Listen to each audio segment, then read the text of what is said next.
Good morning mga katapwala. So po ang lulutuin natin ngayon, bangus. Bangus po to ng Egypt. Papakso natin to ngayon, ha. Tara. Ano po mga katapwala natin mga recipe na handa para sa ating pakso na bangus.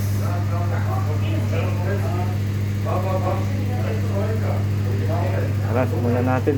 Hindi tayo ng kaldero. Try natin. Ako kasi pag nagpapakso, hinigis ako.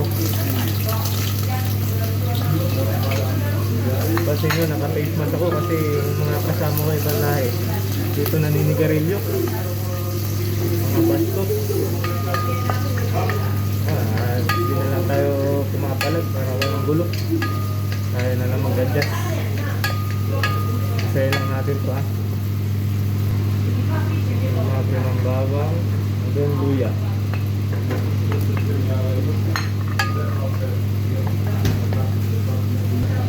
Okay na, lagyan na natin yung bangus. Pag nagpapakso kasi gusto ko yung binigisa. Bangus ng Egypt.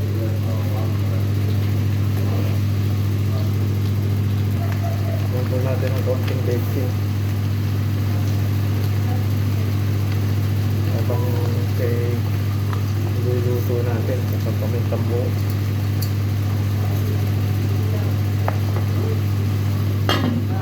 Panulin natin.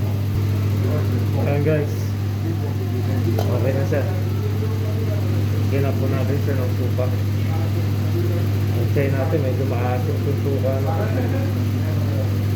Mga tatlong ano lang, yung sandok lang, patis.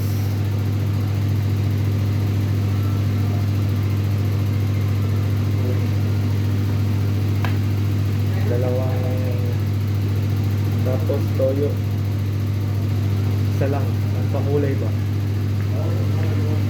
tsaka tubig 1 cup. Tayo ko yung masyadong maasim. Ayan, tuloy lang natin siya ng 5 minutes. Tukmol, okay na yun. Ito na to. Oh, malambot na. Lagyan na natin ng gulay. Pechay Baguio,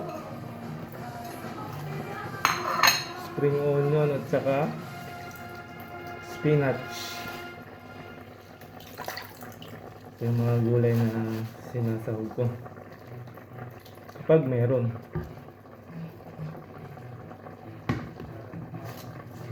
Tuloy lang natin mga 2 minutes. Tikman natin.